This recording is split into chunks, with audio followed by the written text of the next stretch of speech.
right. Hello. Welcome to Grapple-Sauce. Um, today we're reviewing AEW Collision for 10/28/23. First match, wow, bang bang gang, entrance, pretty dang good. Nigel was swatting Tony Schiavone away from Jay White's AEW title. I was a big fan. What did y'all think of this match? Pretty good. AR Fox, very athletic, very acrobatic, nailing that uh, shooting star press onto Jay White on the outside. Uh, we need more AR Fox, definitely. Great match. Yeah, always love his athleticism. Strange that he's a face, but he does fit better as a face. But I don't know. He did try to murder a dude a while ago. Yeah, this is one of those. I feel like they haven't brought that story up since. They're not even really having. They're kind of having Darby Allin and Nick Wave feud, but it's not at the forefront. It's mostly Adam Copeland and Christian. But I feel that if they're just not going to bring up that storyline ever again and they're just moving on, they should just have AR Fox be a face because he's so much better as a face. The only notes I really have for this match are for AR Fox because anytime he did a big move, the crowd popped and they were into him. Even if he wasn't going to win, they wanted to see him do some fun stuff. He did a great 450 onto Jay White that I was blown away by. So, big praises for AR Fox. Jay White, personally for me, isn't clicking, but I'm just hoping for that MJF match to be a banger. So it's kind of where that match left me. I wish MJF got that title back and actually had it for his main event. I think that's the only detractor I have for the main event, but we'll get to that later. But it's just a weird little moment to have him almost get it and then leave it. Yeah, that was very unfulfilling for me, him not actually getting the belt back. Uh, Fun match. Again, I did want him to get that belt, but we got Jay White winning with the Sling Blade, looking strong. I never thought AR Fox was going to win the match, but it was good to kind of see him put up a good fight. Yeah, he's the match served its purpose, which was to kind of progress storyline. And he got some TV time out of the deal, and because dude's incredible. He's a real life superhero. Moving along, we've got a really quick match here. We've got the Guns, Colton Gunn and Austin Gunn versus the Boys, who are usually accompanying Dalton Castle to the ring, or they will actually be a trios team most of the time. Really cool match. Really quick. We got a 310 to Yuma for the win, and the Guns look dominant. Uh, they've been really improving over the past year, even longer than that, really. Um, and they are actually going to take on MJF and apparently being advertised as a mystery opponent for the Full Gear pre-show. That should be really cool. Who do you gentlemen think that might be? I'd maybe Samoa Joe because they're really honing in on Samoa Joe constantly coming up. He wanted to help him with the 4-way or the 8-man tag last week. He came up to him with his match before Kenny Omega today, or not today, on Saturday. So I think they're really honing in that Samoa Joe is going to help out MJF as long as he's got a title shot down the road. So that's probably the most likely person. And it would be really fun to see MJF and Samoa Joe tag together.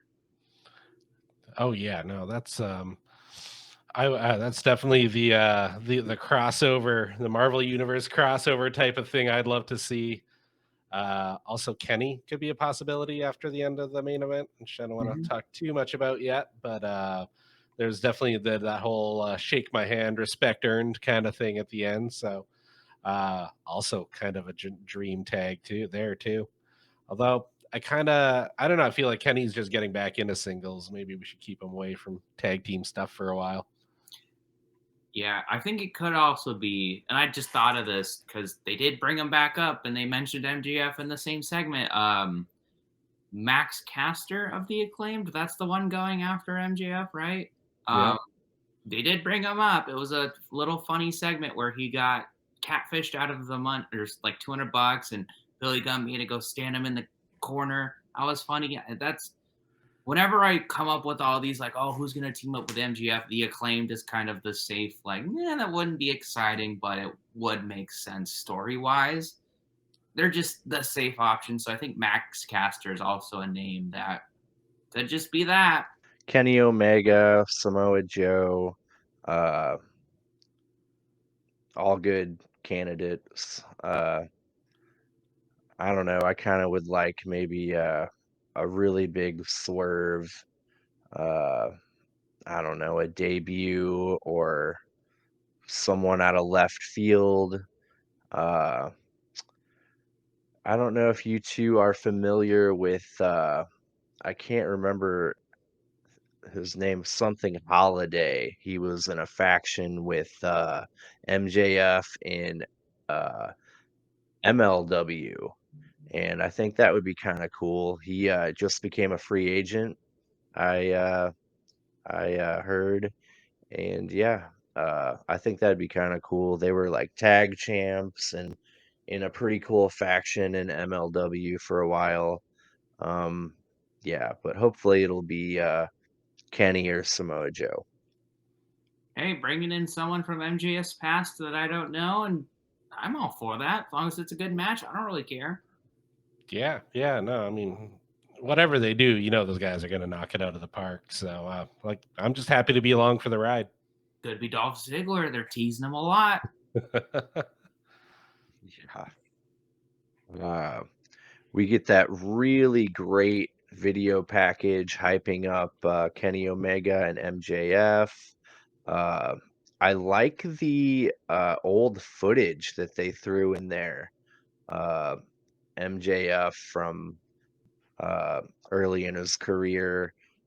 Really, really cool stuff.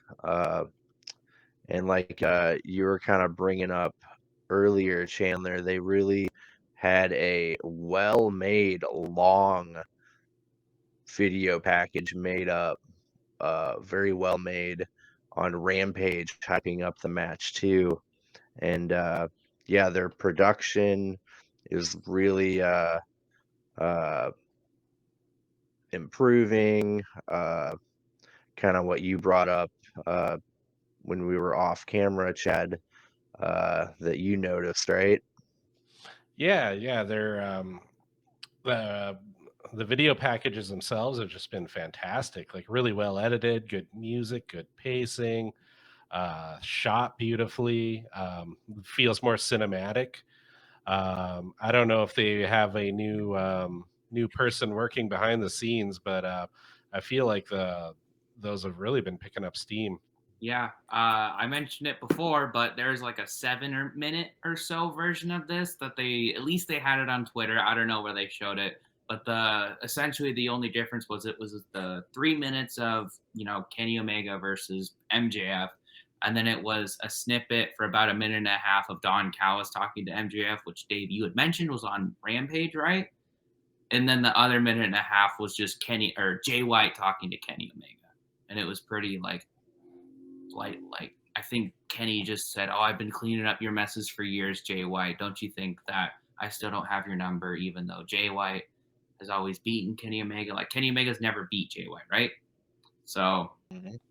it was setting up a lot of like, ooh, it could go this way, it could go that way, and I mean, at least I'm happy that the Bullet Club Gold had nothing to do with the main event. I think I'm glad that it was pretty separate, and even little as it was, Don Callis's part in the main event was perfect because it was so minimal and it continues all the stories forward. But we'll get to that later.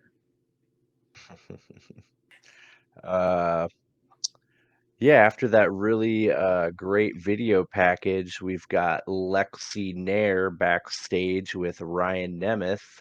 Ryan Nemeth knocks on CJ Perry's door. Miro answers the door and says, "Please come in." And then he proceeds to pull Ryan Nemeth in the room and beats the crap out of him. Uh, Kind of cool. Uh, I kind of feel like this could be leading to a debut of Nick Nemeth, formerly known as Dolph Ziggler. Apparently, Chandler, there's a little bit of history between Rusev and Dolph Ziggler. Yeah, they had one of the worst feuds of all time in WWE. WWE had a real hankering for giving Rusev formerly and Lana cucking angles. They did one with Bobby Lashley that was also bad, but this one it was like the worst because it was everything you can think of that would be a bad wrestling feud was this. It was bad acting, pretty bad matches, bad promos. There was one promo I'll admit that was awesome, and it was Rusev was giving gifts to Summer Rae because he had just made Summer Rae his Lana, and one of them was just a fish in a box. He went, "I got you a V-ish." It's just like something silly that was more so Rusev's delivery than anything that was in the segment itself, and it lasted for like 6 months. So it's just one of those feuds where in theory, a Rusev Dolph Ziggler match would be killer. I think that's what kind of has me interested in this story going on is if you get to that eventually, you have this AEW match of Miro versus Nick Nemeth. I think that'd be a really fun match. I think it'd be really worth seeing. Uh, but if they go and recreate the WWE feud, then Tony Khan's been looking at some weird stuff, man. We gotta rein his internet search. Yeah, I vaguely remember that. I was still watching WWE around that time too. Oh boy, that's not something I'm gonna go revisit either. That once was enough. But yeah, no, I mean, yeah, I just what the direction this Miro thing's going in. Like, I hope they do more with Andrade. Dolph Ziggler would be pretty badass too. I just want to see him wreck some fools. We're way behind on that. He was off television for so long that we need to catch up on the Miro making people hurt. Uh, yeah, fun stuff. I'm hoping we get Nick Nemeth out of it, but we'll see where that goes. Next up, we've got the AEW Women's World Championship match: Hikaru Shida versus Abaddon.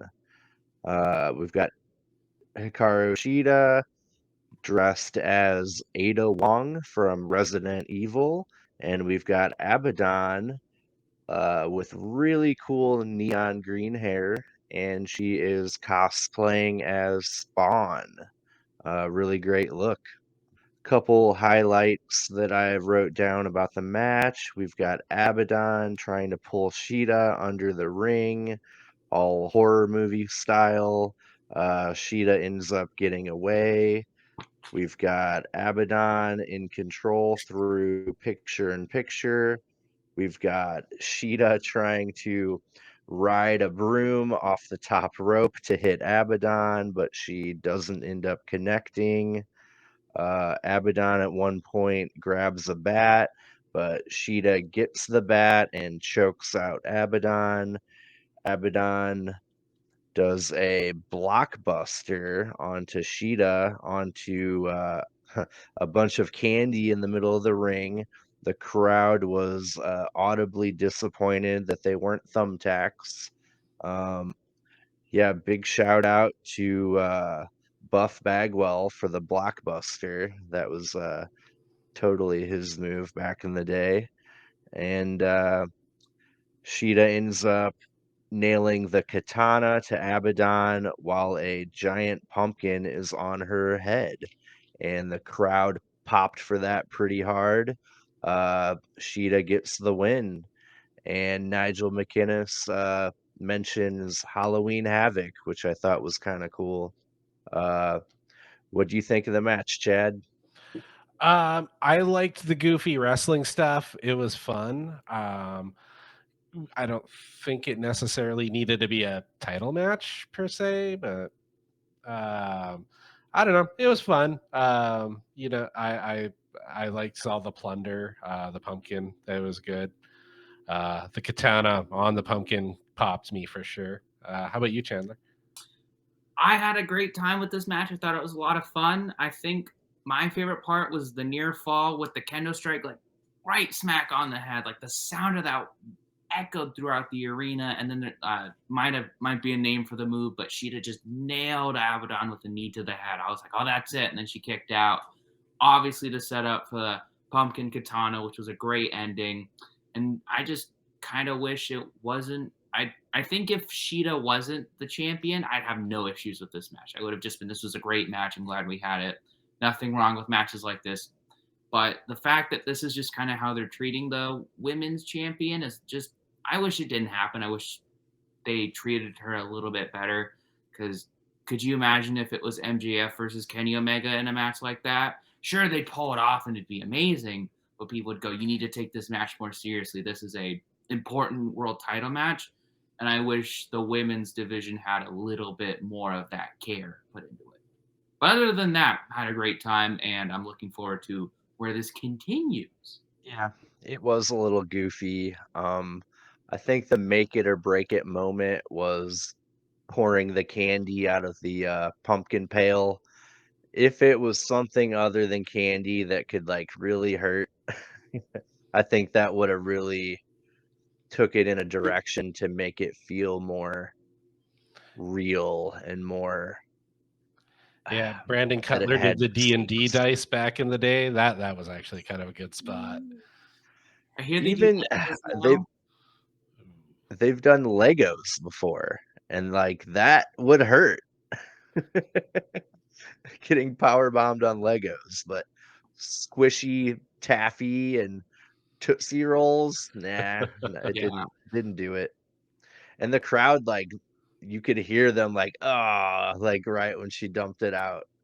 Uh, yeah, we didn't really need that match, but it was fun. It was entertaining. I'm glad they did it. Uh, yeah. And then after the match, we did get Tony Storm come out, uh, and I don't know what happened to my TV, but it turned black and white when she came out. I don't know what's going on, What's crazy, but my computer monitor did the same thing. really, yeah, fun stuff. She apparently definitely wants the women's championship back, and she came out to steal the spotlight, which I definitely appreciate with her new character. Uh, She did come out after the women's fatal four-way for the TBS championship on Rampage also. So that kind of really uh I really appreciate her being in both title scenes. Like that really I like that a lot. So yeah, good stuff. What do you guys think of Tony Storm and her current gimmick? One of the most interesting things to watch for AEW. I mean, the little short silent movie she had last week was real funny, even though it was real short. And I like how commentary's reacting to her. One of my favorite little bits was Tony Schiavone. Like, as soon as Tony Storm was on the table and she was mowing down on her orange, he went, "Orange, you glad to see her?" So, seems like the crowd's responding well. I personally, I think it's a hoot. I'm looking forward to it. So if they push her to the moon, I know they've already put the title on her a couple times, but they push her to the moon with this, I think it'll be good. Yeah, I think she's probably the next Britt Baker of the women's division. I like she's already kind of got that main character feel to almost like the MJF to the men, where kind of she's involved with everybody's stuff. Yeah, I'm glad you brought up Britt Baker. Like, where is she? I think her back is still not awesome, so I think she's being used sparingly. Oh, yeah, what a shame, man. She She's definitely put the women's division on the map in the early days of AEW. Yeah, she was in that four-way at All In probably just to get Rick Baker on the show, but after that, she hasn't been around much, has she? No, not a ton. I mean, yeah, there was back towards the beginning. She was what, multiple segments a week, and now, yeah, it's like you see her maybe once a month. But yeah, I hear her back's. She's still having quite a bit of trouble with that. So I don't know. Hopefully, she heals up and gets back soon because I definitely miss having her on the TV. Next up, we've got a video package for the new pay-per-view, World's End, that will be going down on December 30th. Uh, yeah, I'm definitely looking forward to that. Um, I feel like that pay-per-view is going to correlate pretty heavily with whether or not MJF will leave AEW or not. Um, I really feel like he already re-signed with AEW a long time ago, and the professional that he is allowing him to work everybody, which I really appreciate. And quick question: did either of you get to watch the Kenny and MJF promo after Collision went off air? I have not. I know a couple snippets, but do you want to save it for then, or is there something you want to bring up that he said? Yeah, I'll bring that up at the end, but just curious if you two had caught that. I didn't Um, even know that was a thing. Now know what I'm doing right after we finish this is probably go down that rabbit hole on YouTube. yeah, definitely worth it. Uh, After that World's End video package, we've got a another video package promoting Keith Lee versus Shane Taylor. I'm not really familiar with much of Shane Taylor. I know he's a big powerhouse of a guy. They originally teamed together in 2015. Uh, yeah, I'm not really invested too much into this feud. It kind of feels like more of a Rampage feud. Yeah, I feel like Keith Lee could maybe be utilized a little better. When are we gonna get that swerve match? Yeah. Uh, what do you think, Chandler? Uh, I mean, I didn't even know Shane Taylor existed before All Out 2023 of this year, where he fought Samoa Joe for his title. So I have nothing to say about this. I know Keith Lee is just another classic WWE fumbling.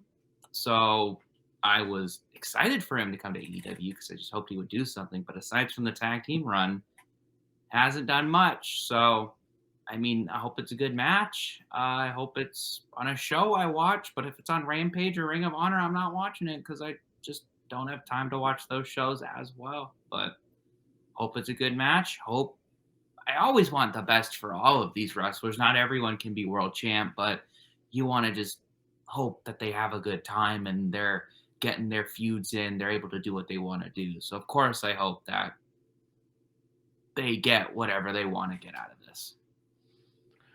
Yeah, no, he's another one that's kind of stop or start. You see him, he does some cool stuff. You're like, ah, here it is, here comes the push, and then just gone for months. Um, yeah, no, I hope Keith Lee, um, gets on TV a little more, and we get to see him do more of his crazy big man stuff. Maybe we can get Adam Cole to shave his head when he gets back and be I his was about to manager. say, we just need Adam Cole to manage Keith Lee. That'll fix it. That'll make it all better. Is Keith Lee not teaming with Dustin Rhodes anymore? Did that end already? They were together for a minute. They were? Yeah, I think they ended that already. That's unfortunate, but I don't know. He's such a good singles guy. Just put him in a few big banger matches, and he'll be back on everyone's radar in no time. I think with wrestlers like him, it won't take long to get them to a point where they're seen as a top level talent. They just need to be seen as a top level talent, which, as far as I can tell, I don't think Keith Lee's been on any pay per view I've seen this year, been anywhere close to any of the pay per views I've seen this year. So Yeah, very interesting. I hope we can finish up the Shane Taylor feud, and Keith Lee can move on to something a little bigger. Um, but next up, we've got a Ring of Honor World Television Championship match: Samoa Joe versus Rhett Titus. Rhett Titus is actually a former Ring of Honor TV champion. Samoa Joe is currently on day 363 of his title reign. And a little tidbit, he is 5 days away from beating Jay Lethal's record. So they mentioned that on commentary, and a little surprised they didn't make more of a big deal out of that.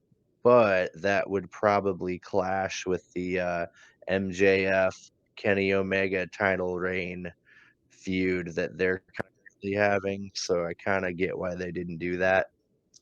Um, but yeah, really quick match. Samoa Joe looking like the true threat that he is. Um, yeah, very, very quick match. We got Rhett Titus going for a move, and we've got Joe casually moving out of the way. Um, we've got Samoa Joe putting on the rear choke for the win. Uh, yeah, I loved it. Uh, what do you think of Samoa Joe's TV title reign, Chad?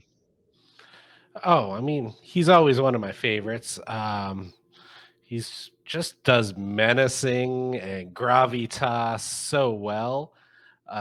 It's great to see him getting a push, uh, and it's always good to see him come out. I think they're using him really well. Just quick, violent matches. They're not letting it get too long because I think the longer it goes, he kind of runs out of some steam sometimes. But no, he did that Uranagi that just looked like it sucked. And then I love the fact that as he's locking in the clutch, do they still call it the coquina clutch, or is it just a rear naked choke? it was a coquina clutch in Yeah. WWE. I kind of just assumed that, but I Yeah. don't know. Cool. But yeah, like the dude, he was tapping before it was even locked in all the way. He's like, nope, nope, I'm done. I'm done. So, no, it was good. It's great. It keeps him in our orbit. And then see him later for some MJF shenanigans. And yeah, no, it was great. What do you think, Chandler?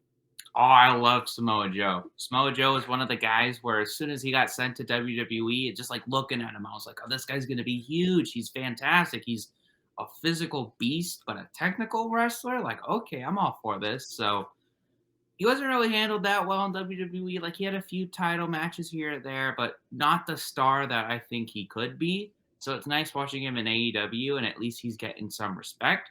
And I know we've talked about less Ring of Honor titles on AEW and just kind of pushing that back to Ring of Honor. I'm all for the Ring of Honor TV champions being on AEW shows because I get to see Samoa Joe on my TV. So I agree, except for Samoa Joe because I love him, but I want him to get an AEW title. I think if he takes the international title from Cassidy, that would be a lot of fun. But other than that, I mean, he did the walkaway spot, one of the best spots in wrestling, and it's so easy. I don't know why it took so long, but yeah, nothing else to say about this, honestly. Ooh, do you remember when he got called up for an NXT? He came out and beat down Roman Reigns on his like first day on Raw. Oh, I was actually at that Raw, and it was hilarious. He comes out, starts beating him, then they clearly go to commercial. So while they're in commercial, he's still just beating on them till they come out, and it's just like getting really uncomfortable for the crowd because it's like, I know they're not on TV and I know how editing works, but this is just getting weird and terrible. Yeah. That I'm gonna assume it was like a Raw after WrestleMania or something, but right around then was when I stopped watching WWE full time because that's when WWE got really bad. I would say random guess, but I would say SummerSlam 2016 is kind of just that.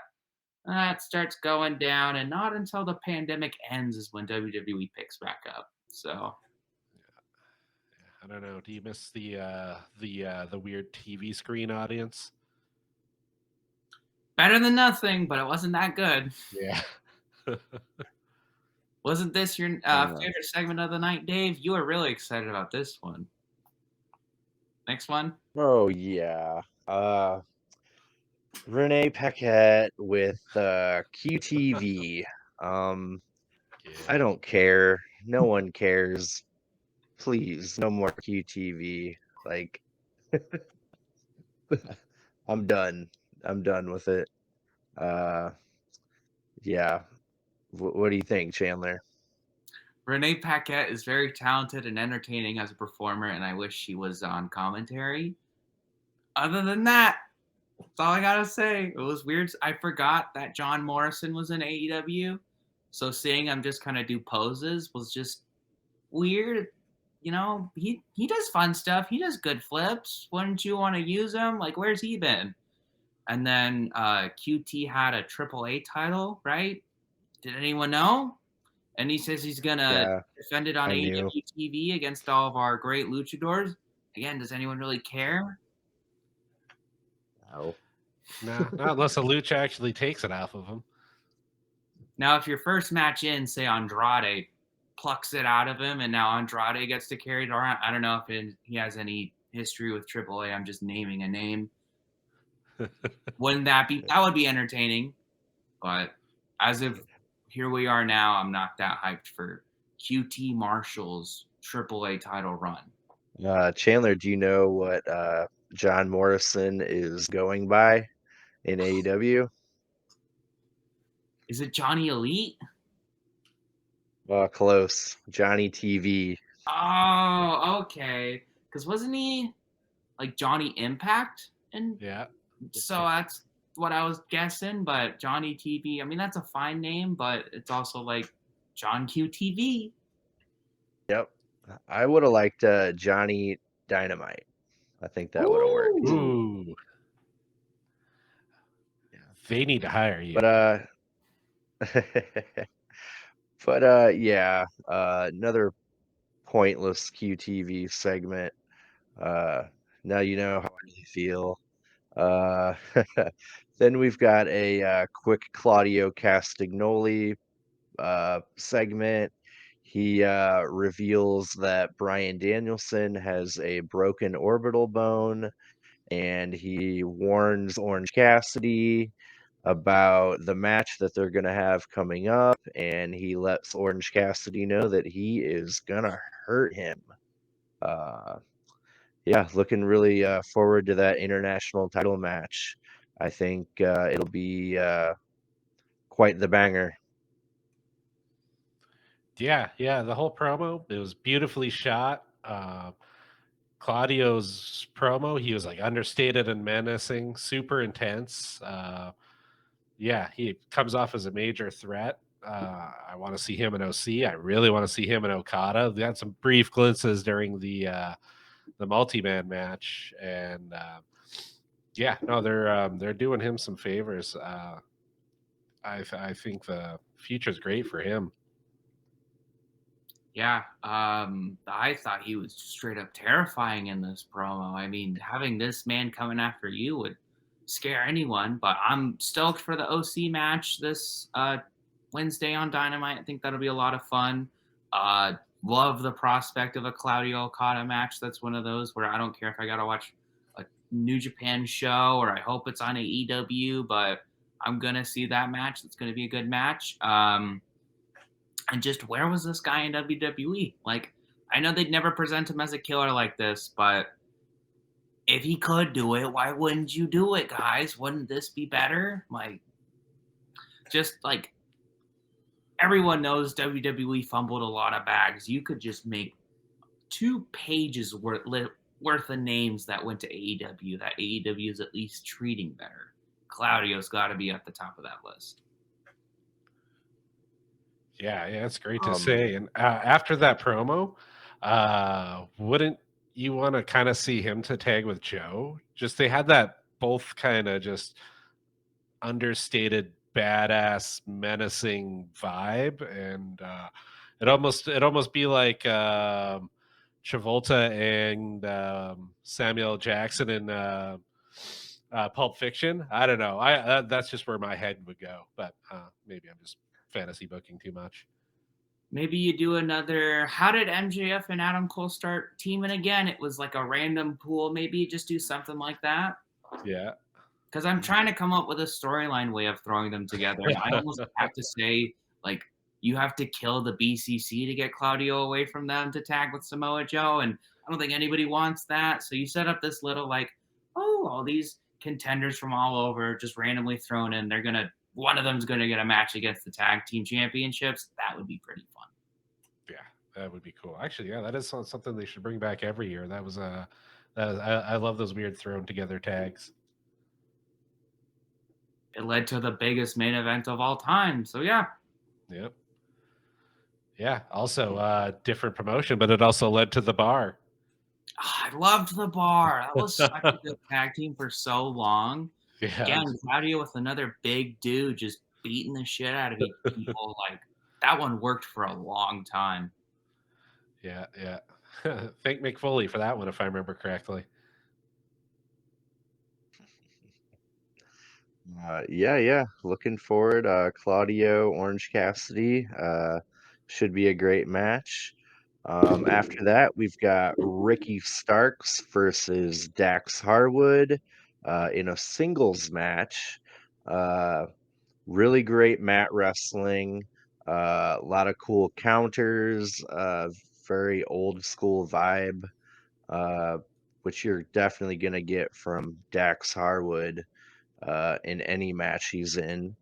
Uh, we've got Malachi Black, Brody King, and Buddy Matthews watching the match from the crowd, trying to do a little intimidation.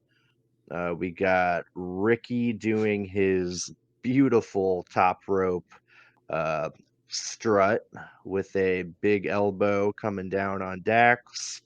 Uh, we got Dax Harwood sliding out of the ring and Ricky trapping him in the ring apron. We've got Ricky giving a pretty gnarly suplex to Dax Harwood on the ramp. Uh, we've got a really great brain buster uh, to Ricky Starks by Dax. We've got back-to-back pile drivers, and Ricky Starks ends up winning the match with that final pile driver. Uh, really cool match. We got Big Bill interjecting a little bit to kind of help Ricky. But yeah, really fun match. Looking forward to seeing where we're gonna go with the tag team division. Uh, what did you gentlemen think about the match? Yeah, I enjoyed it. I mean, it felt like it was a stepping stone, which is never a bad thing, especially with how important of a main event you had. You're just slightly progressing all your other stories when your other one's having a big crescendo. I just felt like this whole program was setting up where the tag team titles will be going in the future because you have FTR obviously going for a rematch. You have LFI throwing their name into the ring. You have the House of Black on standby. So I think this will be your tag team scene at least for the rest of the year. And don't forget, the Young Bucks have a number one contender match. Don't know when that'll happen, but they do. Yeah, no, it's good. I always love it when any of the FTR get into a singles match. They're both really good singles wrestlers too. So yeah, the match itself was good. It was good and technical. Love an old school move like the pile driver as a finish too, because that should finish people. Drop me on my head. I'm pretty sure I'd be like, yeah, I'm good. I'm good. No contest. We're done. As a lifelong WWE fans, I haven't seen a pile driver in a long time, so I'm very glad to see them be protected in other companies. It's not like the pile driver is just a transition move and it's a kick out at 2 on a TV show. No, it ended the match. I'm glad for that.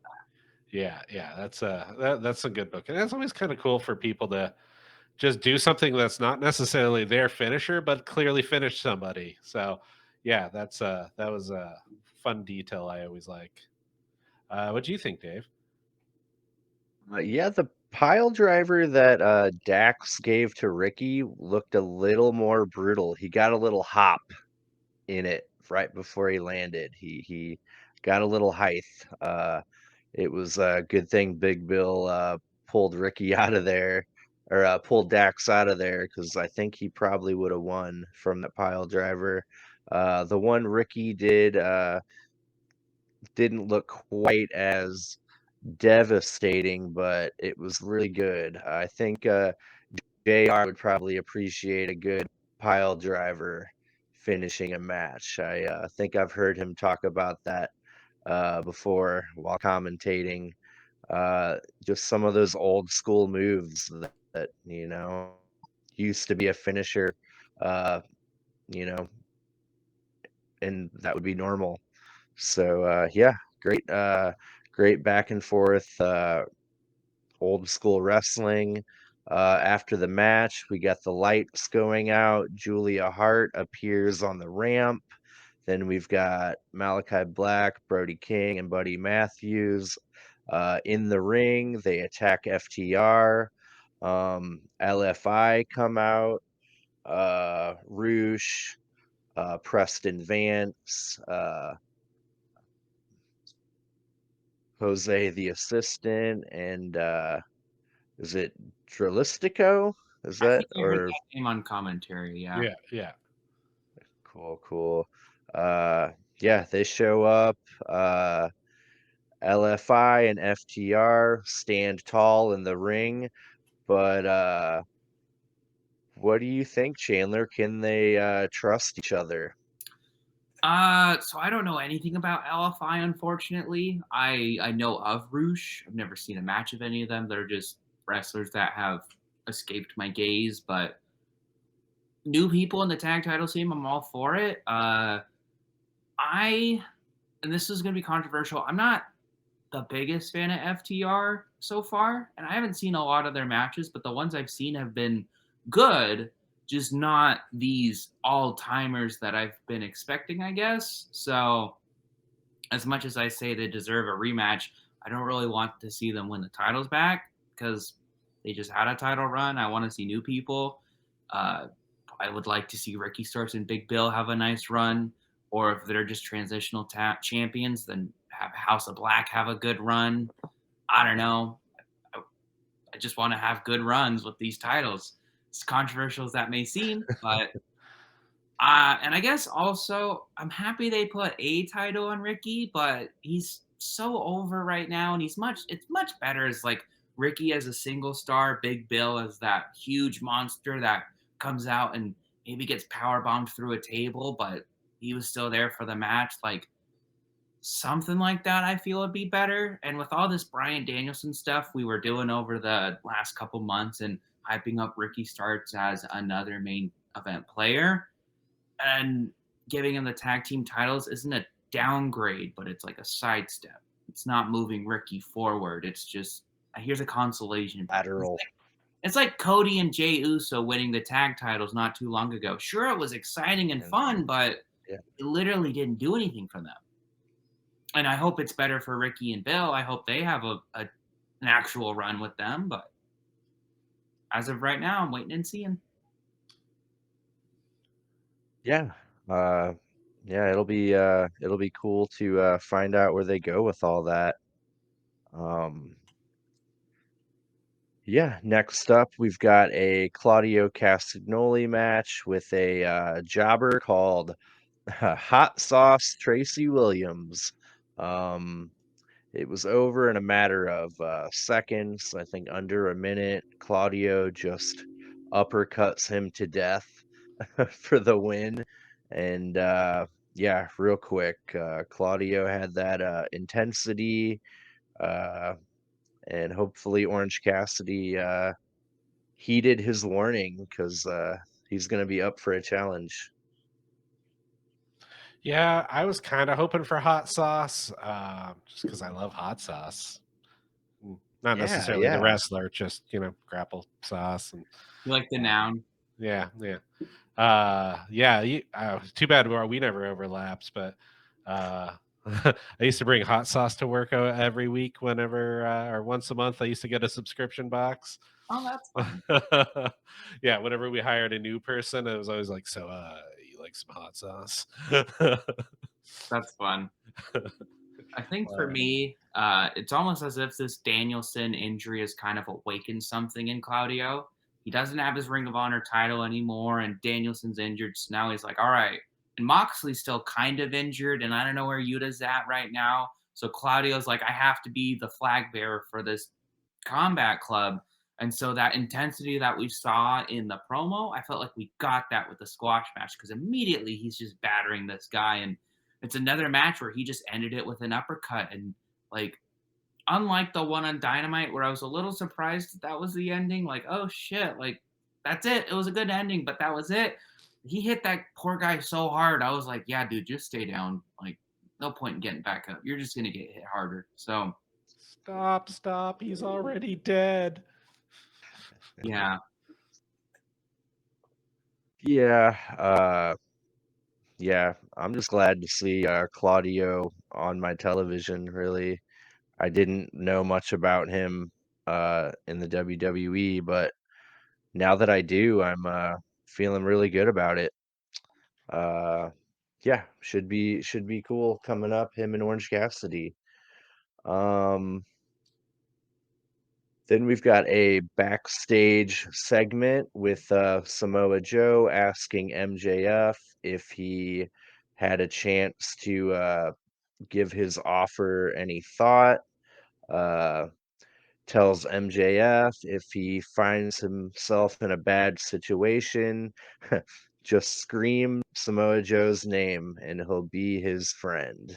So, yeah, we'll see if MJF needs any help tonight later on. But yeah, here we are with the amazing main event that a lot of people are talking about. I don't blame them. It was kind of a big deal. What did you think of MJF versus Kenny Omega, Chad? It was amazing. The one of my notes here actually literally says not a lot of notes. I just enjoyed the match so much I kind of quit typing and was just watch the match. First off, Kenny's gear. Little shout out to Bret Hart. That was pretty dope. Uh, love that. What else do we got? Oh yeah, the dueling dives. That was a cool spot too.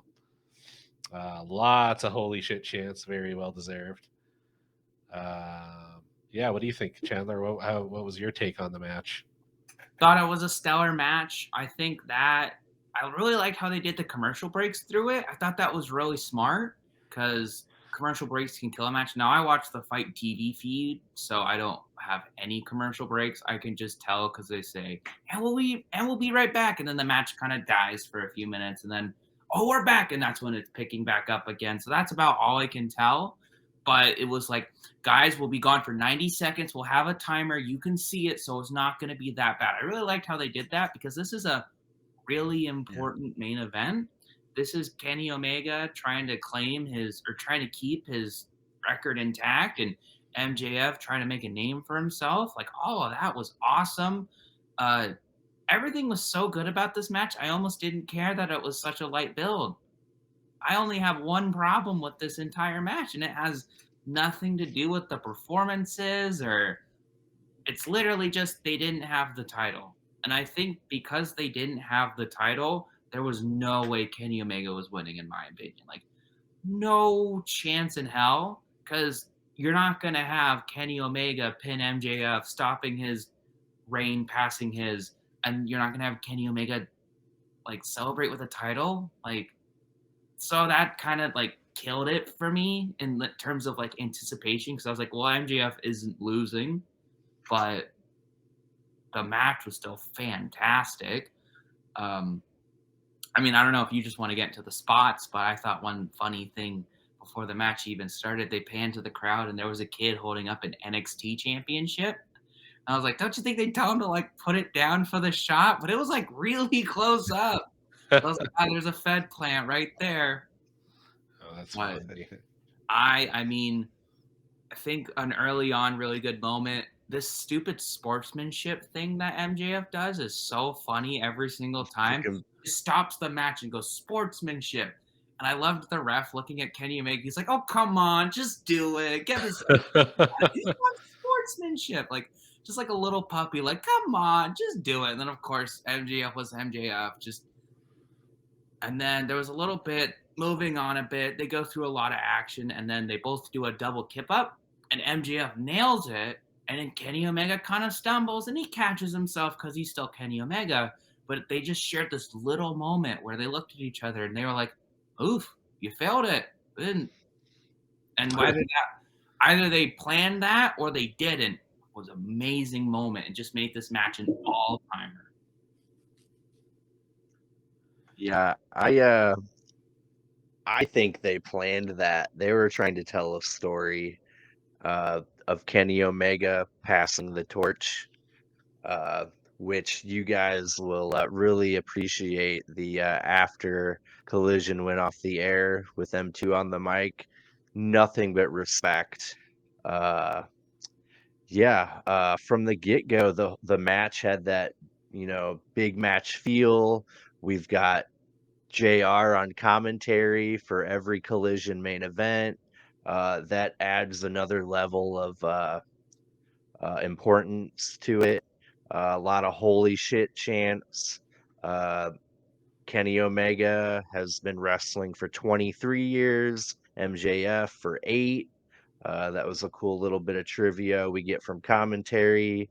Uh, the beginning was just a technical masterpiece in my mind.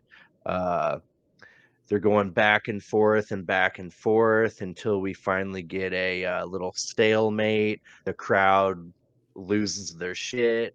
Um, Kenny kind of stumbles with the kip up. Uh, MJF goes for the handshake, sportsmanship, but we get an eye poke from MJF. Kenny hits a moonsault onto MJF from the top rope onto the outside. It looked beautiful. Uh, we got Kenny giving MJF a big missile drop kick in the ring. MJF getting to his knees, uh, or got his knees up with Kenny doing the "You Cannot Escape." Looks like MJF can escape from that. Um, we got MJF going for a kangaroo kick. He connects with that. The crowd loses their shit again. Kenny gets a table from under the ring and sets it up on the outside. We get a beautiful dragon suplex to MJF onto the apron, which I've heard somewhere that's the hardest part of the ring. Uh, I think you're right in that. uh, I would Yeah, agree. that's the rumor. um, we've got a scary looking power bomb to MJF from Kenny Omega onto the table on the outside of the ring. Uh, yeah, either they were selling that or they were both feeling pretty hurt after that. It didn't look like Kenny got him like up quite as far as he meant to. So yeah, that was pretty scary. Um, each other back to back poison ranas, uh, dropped each other on each other's head. Uh, that spot always makes me cringe. Uh, we get a beautiful blue thunder bomb for a 2 count from MJF to Kenny. Uh, we got Kenny Omega hitting a pile driver and goes for a 2 count. MJF gets his boot on the rope. Uh, again, only getting a 2 count. Uh, Kenny Omega power bombing MJF again into the barricade on the outside. Woo! Uh, MJF uh, thrusts his junk towards Kenny Omega's head in the corner. That was pretty cringe. The crowd loved it though. Uh, we've got Kenny Omega hitting 2 V triggers and goes for the one-winged angel, but Don Callis comes out and distracts Kenny Omega. MJF nails the Heat Seeker for a 2 count. We got the crowd chanting, "This is awesome." We got a beautiful Panama sunrise uh, to Kenny Omega from MJF. We got MJF hitting another heat seeker for the win. Holy shit, what a match. And we got a clean finish too, which I think was super important for that match. Uh, and here's the beautiful part. They're showing each other respect, but we've got Samoa Joe watching on. We've got Wardlow watching on. Will Hobbs. We've got the Bullet Club. Everyone wants a part of it. So yeah, good ending. A lot better ending than the Dynamite last week. I kind of felt like it ended a little flat. But yeah, what a fucking match. People on the internet are calling it a 5-star match a year. Yeah, it was pretty damn good. It was the best televised AEW match I think I've seen. What do you Yeah. guys think? Yeah, I keep hearing a lot of match of the year contenders. I think televised matches, yes. I don't know. For me, the Danielson, Zack Sabre Jr.'s kind of got that for me, but he's got a special spot in my heart, especially if you were there live for that show, so that was cool. But yeah, no, there's one spot in there that I absolutely got me jumping up off the couch. Was there's the power bomb into that MGF kind of no sold and got up and just lariated him like almost instantly. I was like, oh, that was cool as hell. What was your favorite spot, Chandler? One is kind of hard. I'm just going to talk about things I liked about this match for a bit. First off, JR, I think when coming back from a commercial break, went, "This is for the AWA World Championship." So, yeah, close enough. You got like most of the letters there. But, just when he had him up for the one-winged angel, then MJF did the poison Rana, like you said, and then Kenny Omega just got up and did his own poison Rana. They don't do those in WWE, so I'm still like, oh, every single time. About that power bomb, I really liked it. Again, either it was legit or not, but MJF kind of landed awkward because Kenny couldn't get him up all the way, and when Kenny went down for it, commentary was like he just landed right on his knee, like all his force went down on that. Like, ugh, that would hurt so much, and just I like how Don Callis came up. He got all the way up to the ring apron, but didn't touch either of the men, didn't give him anything. All he did was distract Kenny enough for him to kind of realize, like, as long as you're still here, I don't think I can be the top guy in this company. Like, this is just not my day. I cannot beat MJF. And it's not like he gave up, but he was like, I can't do it with you still around. So I liked that ending because I all the while was like, oh, it's just gonna be Bullet Club running in and doing a DQ, or he's gonna hand him a screwdriver to the Dynamite ring, and knock him out with it, and that'll be the match. But no, MJF pinned clean. One of my favorite commentary bits of the night was Nigel McGuinness. This is the last thing I wrote. MJF took his title and legacy, but won his respect, which I think that's an excellent commentary call. So, all in all, I thought this was a phenomenal match. Match of the year?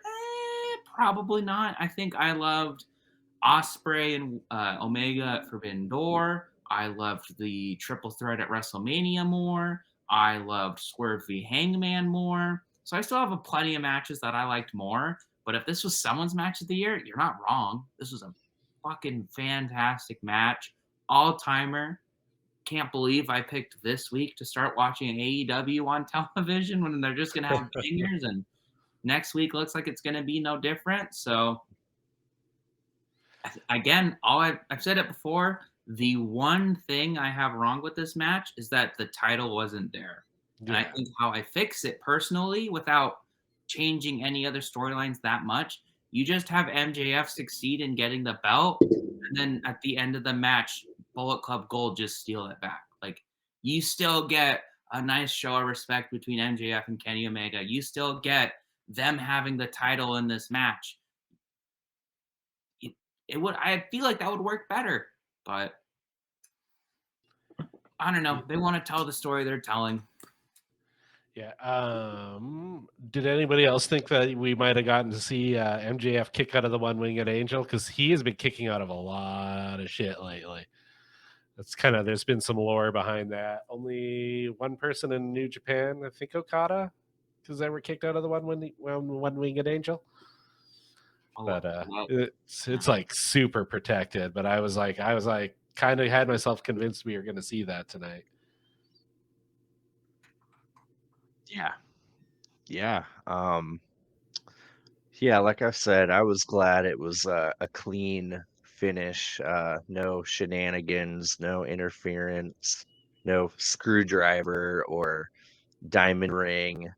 I'm really digging MJF as a baby face, or as close to one as you can call him right now. He's my scumbag. He did it. So yeah. So I just looked it up. Yeah. There's one person who's ever kicked out of the one-winged angel. Any guesses, or you want me to just say it? Okada is not the answer. Okay. Jay White. Any other guesses? I can't remember his name. Kota Ibushi. That was it. Okay. That was I didn't watch the match. I just looked it up on Reddit, but that's the only person to have ever kicked out, which I like how they do it, where it's just, rope breaks typically, or they just break out of it, at least as far as I can tell. And I'm all for protected finishers. I think they're awesome. Yeah, no, that would have been. I thought that would have been a moment. Although I was calling Hangman to do that one way back when they were feuding too, and he didn't. Yeah, it's kind of interesting. I'm looking now. There's only 2 advertised matches for Dynamite 2 days from now. We've got Claudio and Orange Cassidy, and we've got Jay White and Juice and the Guns versus MJF and 3 other people. So, yeah, not a lot announced yet. Who do we think the other 3 are going to actually be? How are they going to present it? Will it be MJF comes out and then we'll be surprised, or are they going to work it out during the episode? I'm just going to make my guess. I'm going to say the match or the show opens with that. Like, just opens with it. The Bullet Club Gold comes out and MJF comes out, and they're like, who do you have? And first, MJF is like, all right, I got someone. I just want to respect. Boom, Kenny Omega. And then he's like, all right, I had to make a deal with the devil. And then Samoa Joe comes out. And then it was interesting the fact that they showed Hobbs too, because as far as I know, he wasn't involved in this until they showed him. But I'm all for more people. So it could either be Wardlow or Hobbs. Can't see Hobbs being on a team with Kenny Omega. So then Wardlow. with Hobbs being Don Callis and Callis hating Kenny Omega. Mhm. Wardlow would be a fucking twist. I think he just promises each one of them a title match somewhere down the road. Samoa Joe will take that up. Wardlow will take that up. And Kenny Omega, as soon as he's done with Don Callis, will take that up. Beings that MGF has his title that long, but we're not looking there. We're looking at this Wednesday. That's my final guess. I'm just going to say it's the three big challengers he's got. Wow, that's a pretty good one. My guess probably left field, but I kind of like I kind of like to maybe reach out to some old friends. Sean Spears, FTR could be a little mini Pinnacle reunion, Pinnacle. maybe.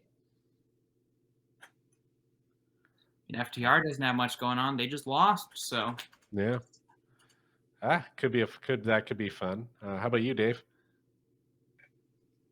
Um, I'm kind of feeling what Chandler put out there, Omega, Samoa Joe, but I'm torn on who the third guy will be. Who's the third man, brother?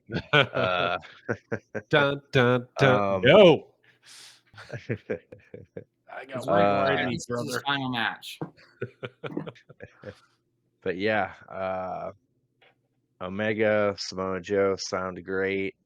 Um, I feel like all parties involved are it'll be an overbooked mess. Acclaimed will come out, Roderick Strong and the Kingdom will be out there. It'll be a mess. But yeah, should be great. I'm surprised they don't have more matches announced for Dynamite, but I'm sure they'll do that on Twitter or X, whatever it's called now.